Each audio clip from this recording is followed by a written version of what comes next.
I am very much thankful to the Educating Beyond Borders organization, which is working for the students' problem to resolve and to enhance the capabilities of our students, those who are in the UK and across the world.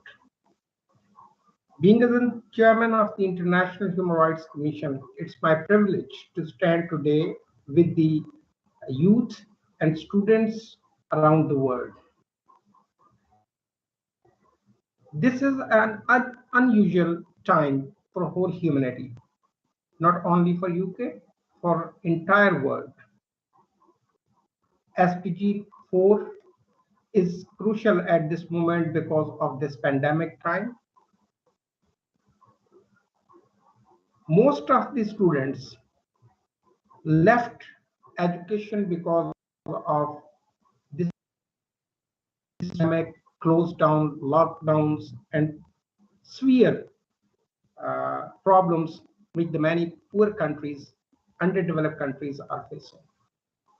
Even though the developed countries having the problem, the students having the problem at this moment because of their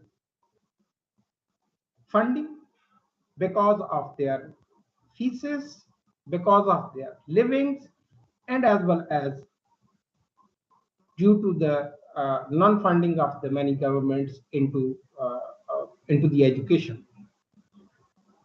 As the United Nations Secretary General and all international community emphasize on the governments to spend in education, while the G7 leaders has committed the billions for educating girls and for the education summit in Nairobi in June. My view and my suggestion was very clear to the G7 leaders prior to their commitments and prior to their engagement in Commonwealth UK that the world leaders should make more pledge to the education, investing in the students, and especially the students in UK, Europe, America. They are under the debt of student loans. That student loan must be waived out as the world leaders are giving the benefits to reopening the economies. Secondly, all students must be vaccinated along with the teachers, professors, academics, because if we want to reopen the world, it is necessary that we should vaccinate all the students so that they can rejoin their educational institution. Virtually, education is an experience and it is a good experience. But although because of lack of internet connectivity, not only in the underdeveloped countries, that has been faced the students in UK, students in Europe, students in Australia, students in Japan, students in even students in United States of America. While these developed countries cannot ensure the free internet connectivity to their students, how we can seek that the poor countries can provide that facility to the larger amount of students into their own countries without the help of international community. The failure of the international system toward the education and investing into the students has been exposed by this pandemic. And it is very clear that today, if we want viable world and equitable world for us and for our generation, we have to spend our budgetary expenditure. We have to cut the budgetary expenditure and we have to spend in the education system strengthen the education system, provide the assistance, financial assistance, and educational assistance to the students. I know in UK, lot of Pakistani students, international students are there. They are facing also a problems as as the other international students. While the United Kingdom is itself failed to provide the assistance to their own students in academics, how they will provide the assistance to the international students? This is a very big question. I think apart from the climate change, apart from the needing the climate action, the most important thing is that we have to invest into the education system, and that education system which can bring the more opportunities to the students. The student should be hired by the international cooperations, international corporations, internationally recognized institutions, and as well as the government should also having an just like in job banks for them, so that every student who will complete its education will be having an adequate education and the job opportunities both together. The lack of addressing these problems will left us in a dark era. The curriculum, international curriculum, is also having so many questions. Students are complaining, youth are complaining, and it's not a time that we should left the youth without any assistance. It will be our failure. It will be the world failure. I emphasize the United Nations Secretary General to call upon the all world leaders, those who will join in June at the Nairobi for Education Summit. They should take the concrete measures to resolve those problems today youth and students are facing into the educational institution, as well as they are facing to getting education. This is a priority. It is a need of a time. We cannot ignore this aspect, that while we are not giving a proper education, we are not resolving the issues which the students are facing, we can go on a development and prosperous way. Today, investing in a girls' education is the most important. Vulnerability of a girls students are much higher than the before. Violence is there. We have to eradicate the violence against the women students and the female students, as well as to ensure that when the students need the help and assistance, a financial assistance and support from the government should be there to support them for completing their education, for going into the practical life with the job opportunities and appropriate job opportunities according to their resume and according to their fields. This is how we can advance our world, how we can make sure every country prosperity and advancement, because without education no country can be called as a developed country. There is no development, there is no progress, there is no growth. Today's youth and students will be tomorrow leaders, and today's leader must be think about it to hand over our good legacy, our good decision making to our youth.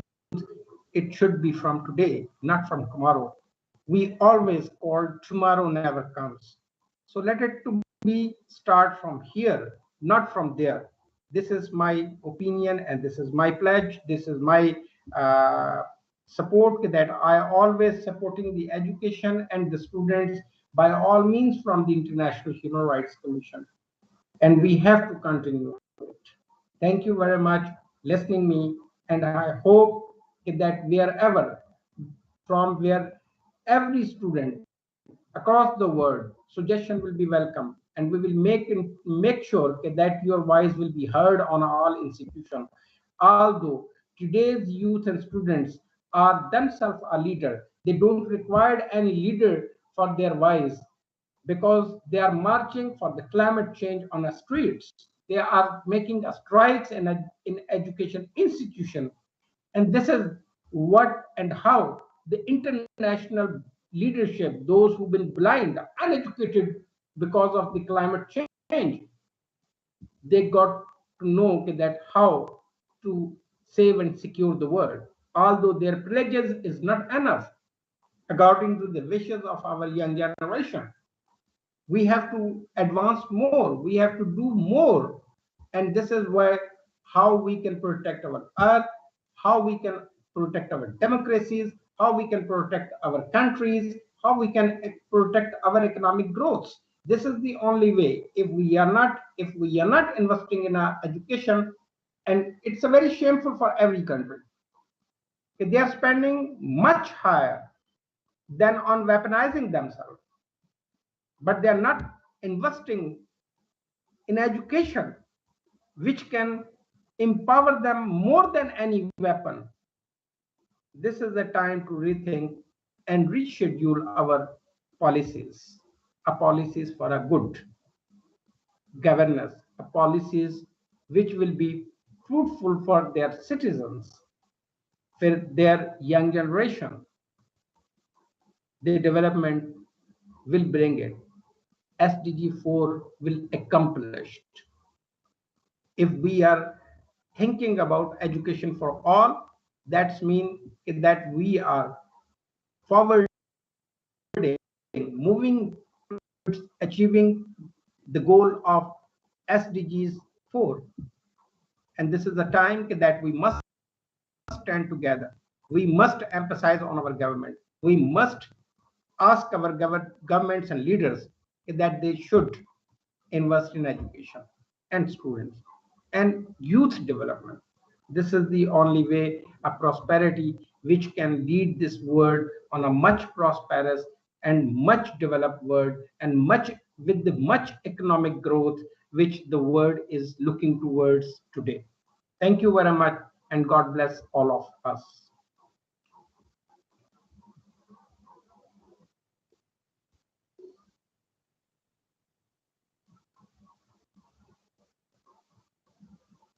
You are welcome, and it is my honor and pleasure to be joining you on this auspicious and your summit. And it is uh, not only my concern, it's not a concern of every international organization, it's a concern of every parents, because I am also a parent. So I know that how the student, and even I was a student, and how I get the education, that was a much difficult. And today we have to ensure that this difficulty should be erased. This, for this difficulties, the difficulties students are facing in the education institution, getting education and getting the opportunities for after completing education, it must be formalized by policy making. Thank you, Dr. Ken.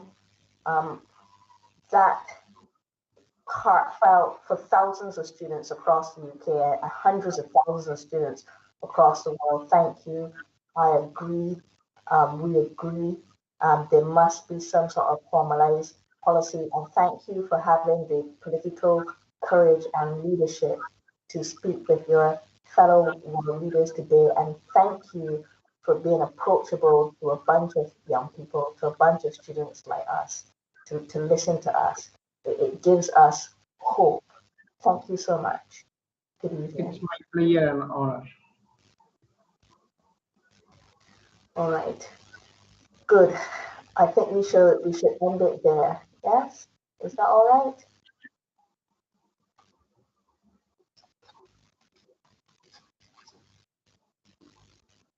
If any question is there, I will be available. There are questions. There are questions that have been asked. Okay.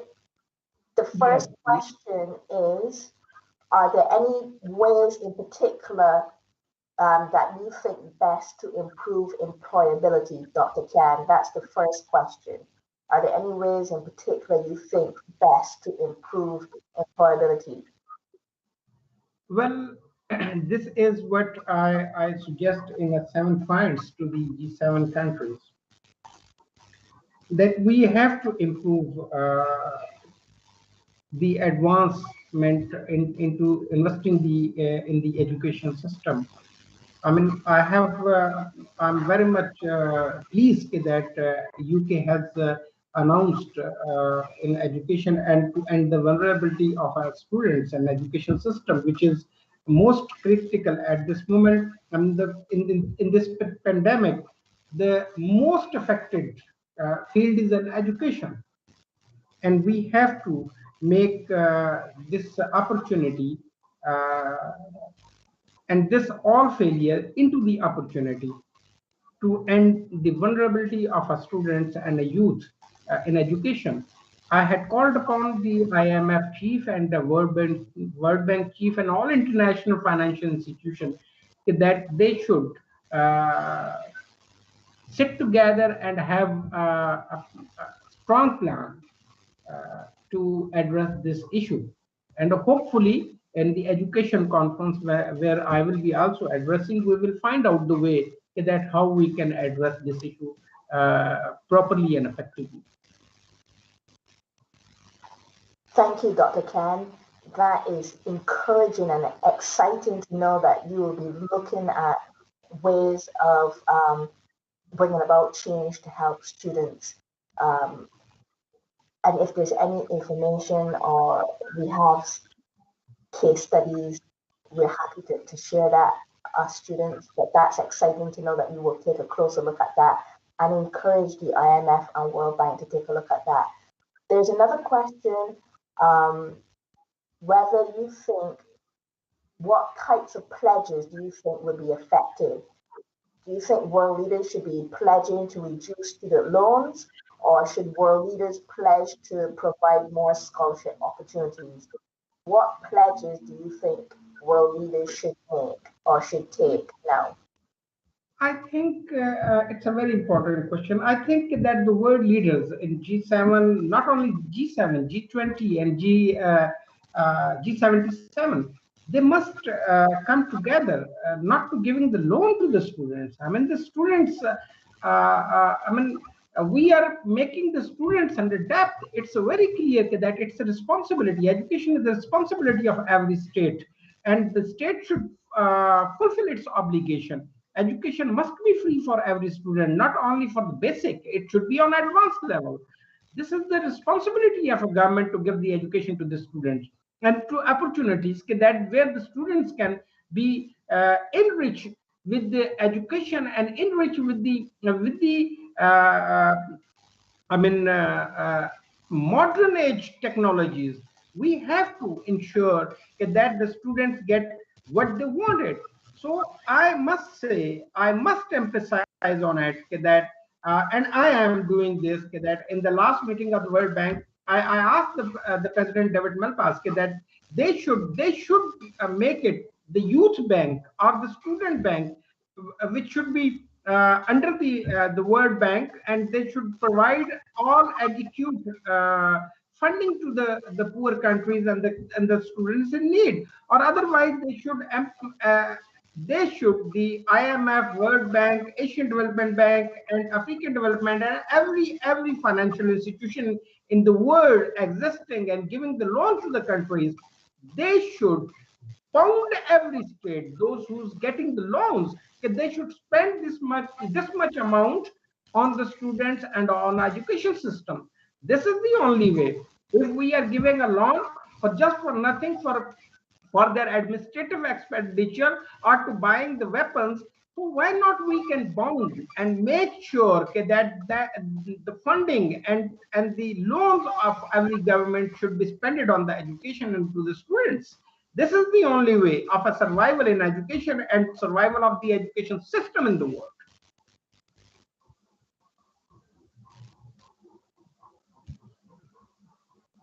Thank you, Dr. Ken. Um, that is a challenging thought that you've thrown out to us to think about. Thank you for that. There's another question, if you would, and that is, as an ambassador, what ways to reach out to world leaders do you think is effective for smaller companies and students to take? Those companies and students who want to make change. What's a good way for us to reach out to world leaders? Well, I think that the world leaders are reachable to everyone. It's my opinion, but obviously there are certain barriers which is sometimes the students are unable to reach, and for that reason, in many countries, students do protest. And I think before they do protest, the leaders should open their doors for the students to listen them, to listen their problems, and to eradicate the difficulties in their way. This is the responsibility of every world leader. As far as my place and my authority and my working, I always keep open the doors for every student, every youth. They can reach me directly. Even there is a no staff barriers I have put it on it that everybody can reach to me, and I can do whatever it's necessary to facilitate them.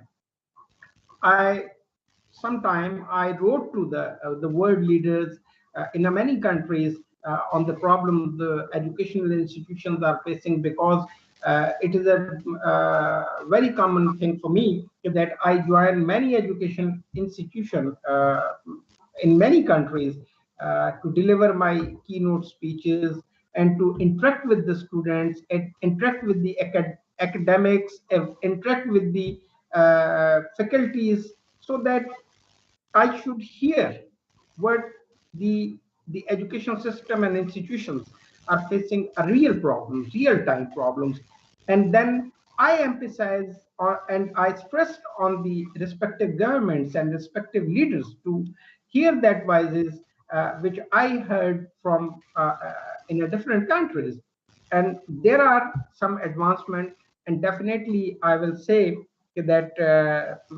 your voice will be also heard by the G7 countries and G7 leaders.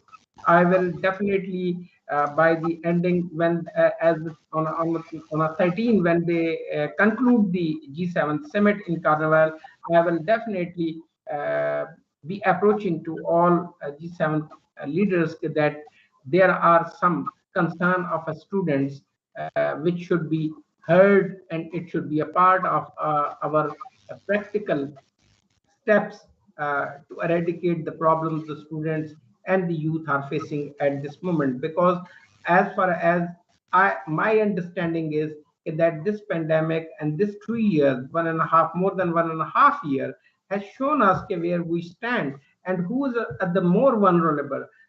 Although the women are much vulnerable into the world because during this pandemic, but the youth and students are more vulnerable as well, because they lost the education institution, they lost that practice, they lost that uh, and the, I mean, this pandemic has given us a numbers. I mean, if we are calling on the numbers, so let it to be seen that due to this pandemic, more than 20 million people, the students has lost the education system in many countries. So this is the tragic point for us, and we cannot ignore this point that we have to bring back, not only bring back economy and bring back better world, we have to bring back those students who has left it due to this pandemic. And how they will come back, we have to have a funding, we have to have an economic stability for them, we have to think and formalize that how we can help and assist financially those students who have left due to this pandemic, because their parents are unable to feed them, their parents are unable to give them what they wanted. and this is the risk for our coming generation. This is, I mean, this pandemic has not only exposed the healthcare system, it's exposed the education system, it's exposed the governance system, it's exposed everything. And we, the world leader, must admit our failure, that we didn't did that much which is required and needed by our pupils in every country. And when we admit our failure, then the progress will start. This is the way I think I will communicate these things to the all international uh, actor of our international community, especially to the UN Secretary General. And whenever the students need to talk the world leadership, International Human Rights Commission will provide them their representative, one of representative to address the Human Rights Council in Geneva, and to address the United Nations General Assembly on behalf of the International Human Rights Commission. We can make sure that your voice will be heard. Thank you for that, Dr. Khan. The comments are coming in a bit fast now.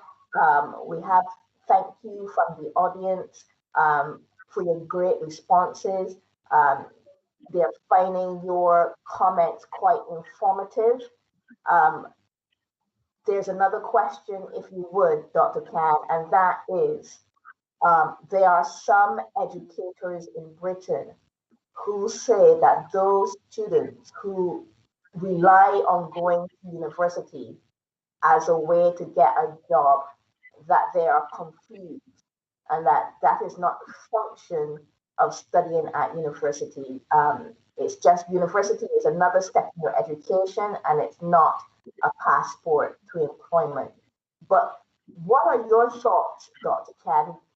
Do you consider that there may be human rights violations that should be taken a closer look at what's happening here in the UK?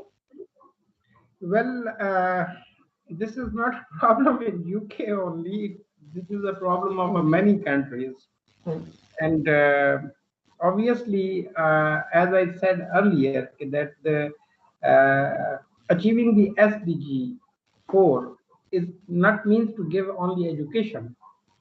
If that education is not usable, then what is the use of giving the education?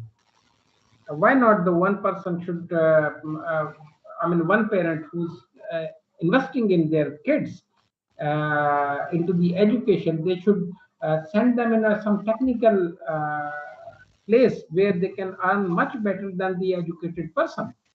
So this is a way that I'm emphasizing in the word education summit.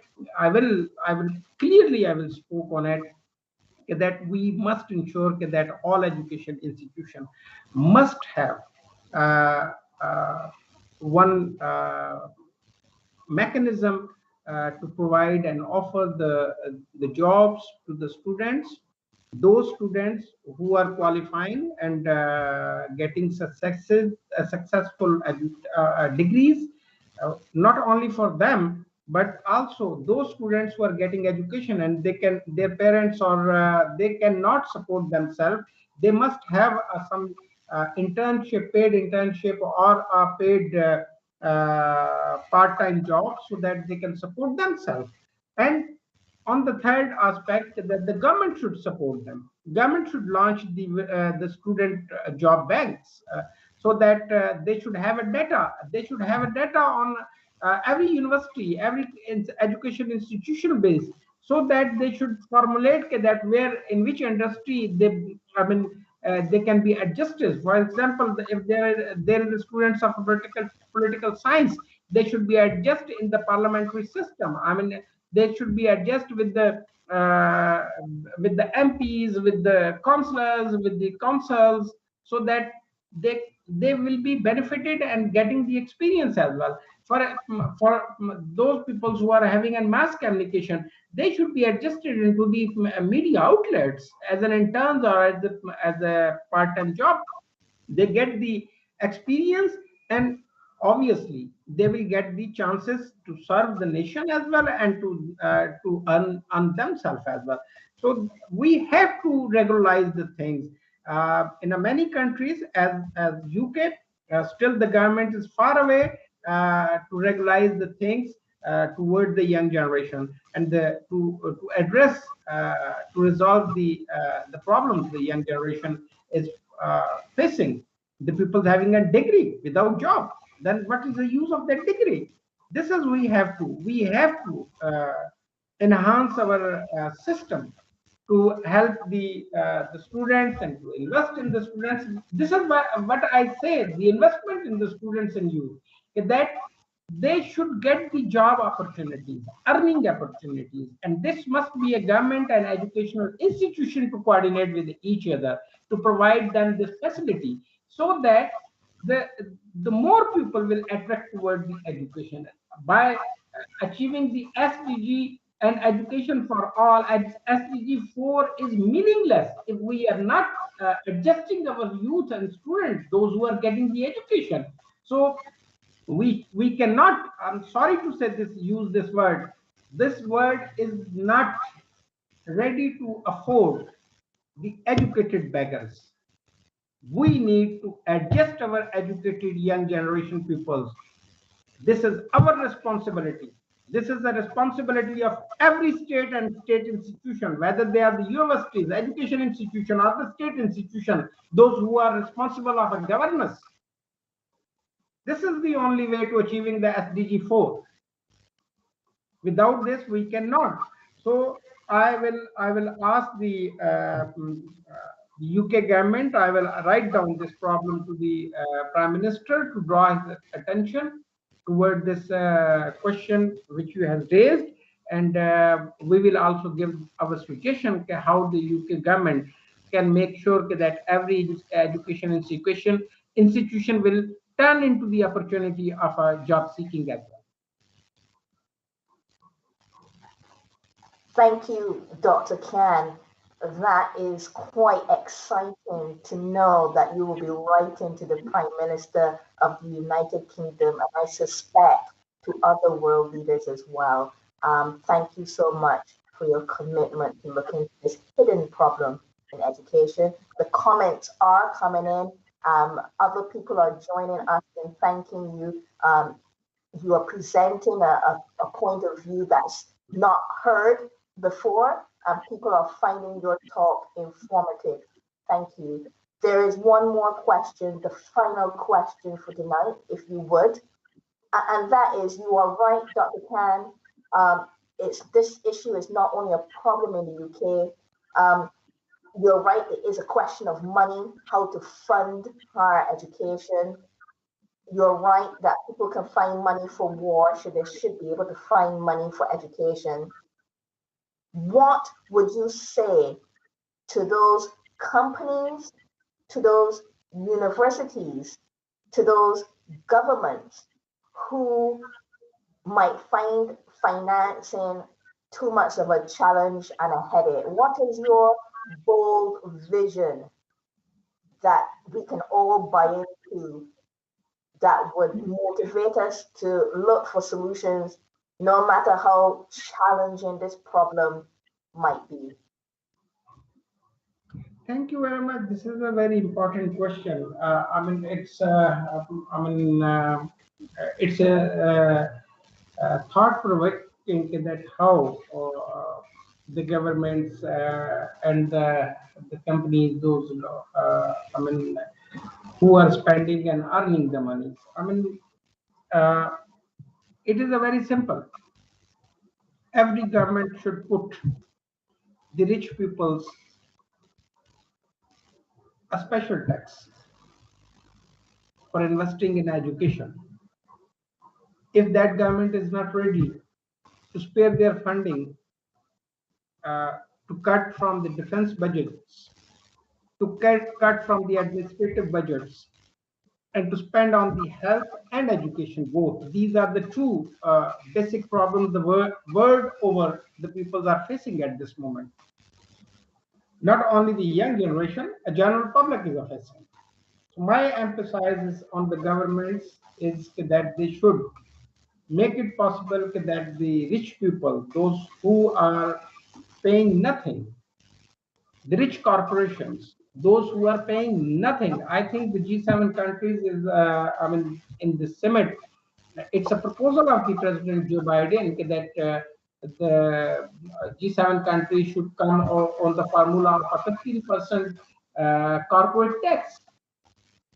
It is a good, but on the same hand, that tax collection, whatever the governments will do, 15% or 20% or less than that or more than that, we make sure that tax should be a tax for education and health, education for all and health for all, a compulsory on the basis of a government. And as I said earlier, that the education is a responsibility of every state, as well as the health is a responsibility of every state, and it must be free. So how it can be free? Obviously, there must be a priorities. When any government will not prioritize anything, if they are ready to prioritize that how they have to defeat the China, and China will come how to defeat United States of America, and Europe have its own problems. I mean, when the United Europe cannot defeat the Belarusian dictator, what they can defeat the world, how they can defeat the world. But this is a question. It's that how we formulate that, how we stress and emphasize on it. I am sure that the international community, those who will pledge, that will be goes in the interest of a survival of a young generation. And we will continue our efforts with the international communities actor, I mean, such as the United States, such as the European Union, such as the Commonwealth, such as the non-line movement, such as the OIC and Arab League, that they should, and African Union. Obviously, the African Union are also a very vulnerable union at this moment, although they have, I mean, ample of resources, but the pupils. I mean, yesterday I was having a message from the Nigeria, one of a student, and he said, Mr. Ambassador, I am going to leave my education because I have no means to get it. And I was shocked. I suddenly, same time, I wrote it down to the education minister in Nigeria, and I said, this student is asking me, and I feel ashamed on myself that while you are sitting over there and one student asked the other world leader that they are going to quit the education. What kind of a system we are evaluating for our younger generation? And then his problem has been little bit resolved, and I want that problem should be resolved fully. We cannot jeopardize the future of our world, future of our coming generations, and future of our young generation by our wrong policies. We have to correct our policies, and hopefully, as well as I'm always optimistic, but sometimes I'm pessimistic too. And I believe on this that we have to all utilize our energies wherever we are sitting, our powers, wherever we are standing, our our resilience to address that how we can coordinate to address this issue. And I mean, the question which has been raised to me, I think it's a more appropriate to say that we will do whatever we can do in our power uh, to move the world on a right way. Dr. Khan, thank you.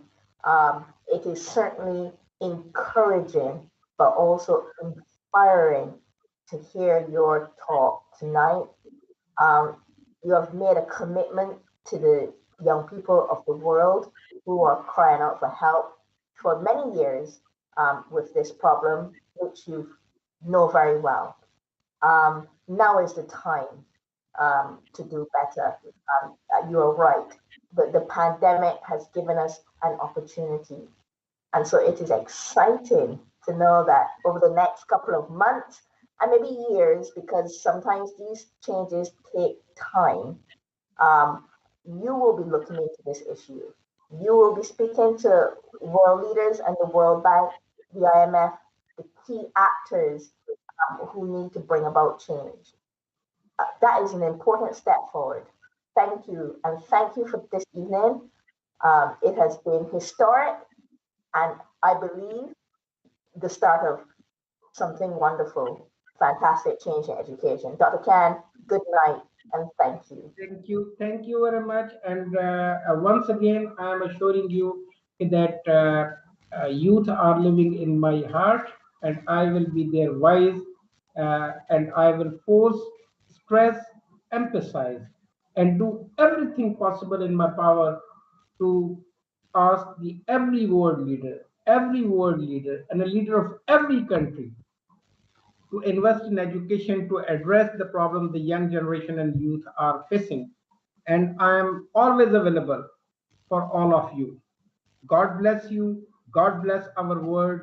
And God bless the future generation leaders. This is my hope and this is my words. Thank you and God bless you as well, Dr. Khan. God bless you.